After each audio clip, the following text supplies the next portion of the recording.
A historic ODI series win in the Caribbean, Sri Lanka's first in 23 years, is in the bag, but the tour is far from over. The Lankan Lions now turn their attention to the T20I Series, with Sabina Park in Kingston continuing to host the action as the venue for all three matches on 12th, 14th and 15th June.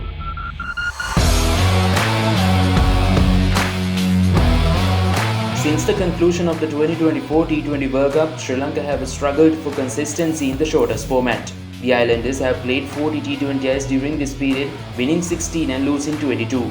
In addition to two tight games against India that ultimately did not go in their favour. Their bilateral record paints a similar picture, having lost 4 of the 8 T20I series they have contested since then. 2 series finished all square, while Sri Lanka's only T20I series wins came against the West Indies at home and Zimbabwe away. The West Indies' fortunes in the shortest format have been no better since the conclusion of the 2024 T20 World Cup. The Caribbean side have found wins difficult to come by, registering just 19 victories against 29 defeats in 50 matches. Their struggles have also been reflected in bilateral cricket, where they have won only 3 series while suffering 10 defeats. One of those losses came against Nepal in the first ever T20I series contested between the two nations. Sri Lanka hold a slight advantage in the head-to-head record between the two sides in T20I cricket, having won 10 of their 18 encounters, while the West Indies have emerged victorious on 8 occasions. The two teams last met in 2024 when Sri Lanka scripted history by securing their maiden T20I series win over the West Indies, clinching the 3-match series 2-1 in Dambulla.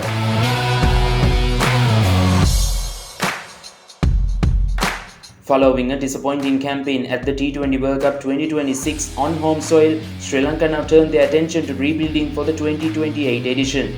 Kusal Mendis will lead that journey after being appointed T20I captain for the first time, replacing Dasun Shanaka. For much of the past few years, Sri Lanka's fortunes in T20I cricket have rested largely on the shoulders of their top order, while an inconsistent middle order frequently undermined their efforts.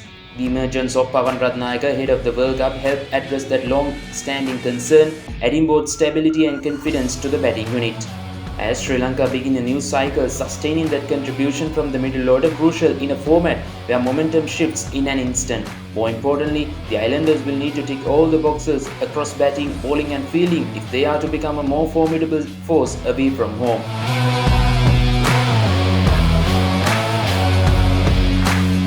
Since the conclusion of the 2024 T20 World Cup, Kusal Mendis has amassed nearly 1,000 T20I runs, second only to Pathum Nissanka's tally of 1,367 among Sri Lankan batters. His form has been equally impressive across all T20 cricket in 2026, with Mendis accumulating 886 runs in just 22 innings. Much of that success came during a remarkable Pakistan Super League campaign with Peshawar Zalmi, where he played a pivotal role in their title-winning run. His stylish right-hander piled up 550 runs in just 11 innings, averaging 55 and is striking at 168, becoming the first overseas player to surpass the 500-run mark in a single PSL season. Now entrusted with the T20I captaincy, Sri Lanka will hope Mendis can carry that rich vein of form into the Caribbean. If he continues to lead from the front, his contributions could prove vital as the Islanders look to improve their fortunes away from home.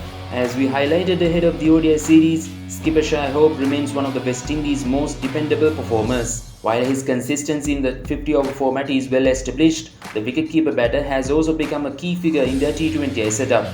Post the T20 World Cup in 2024, Hope has scored more than 1,000 T20I runs at an average of 35 and a strike rate of 140 across 36 innings, becoming the only West Indian batter to breach the 4-figure mark during that span. As captain, he will once again be expected to set the tone for the host.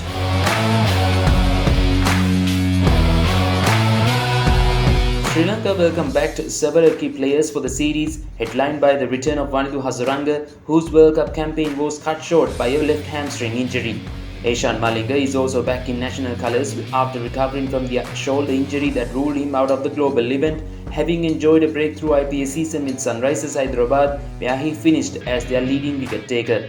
Meanwhile, Milan Ratnayaka has earned his maiden call-up to the T20I squad, while opening batter Lasith Kruzpulle returns to the national setup. Binura Fernando and Nuwan Tushara have also been included as Sri Lanka has strengthened their options ahead of the Caribbean Challenge. The host will enter the series without Alzarri Joseph, who has been rested to manage his workload ahead of the 2-match test series. Despite that absence, the West Indies have injected fresh energy into their squad with the inclusions of Akeem August, Joel Andrew and Shamai Springer. The series also marks their first appearance in the format since a promising T20 World Cup campaign where they pushed strongly for a place in the semi-finals. With a new cycle now underway, the hosts will be keen to build on those positives while continuing to strengthen their depth in the shortest format. Shamar Joseph is also expected to return to the squad after leaving the ODI squad prior to the final game.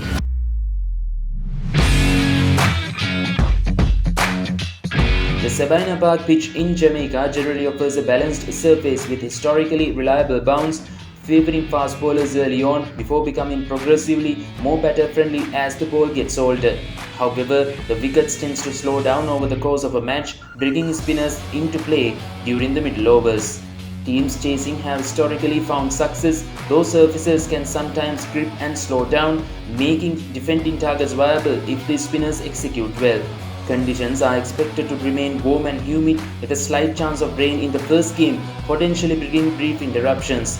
However, the second and third matches look much more favourable for cricket with mostly dry conditions and a full contest expected. The three T20Is of Sri Lanka's Tour of West Indies 2026 can be watched live on Sri Lanka's #1 sports channel, available on the Papare 1 and the Papare 1 HD via Dialog Television from 6 am onwards.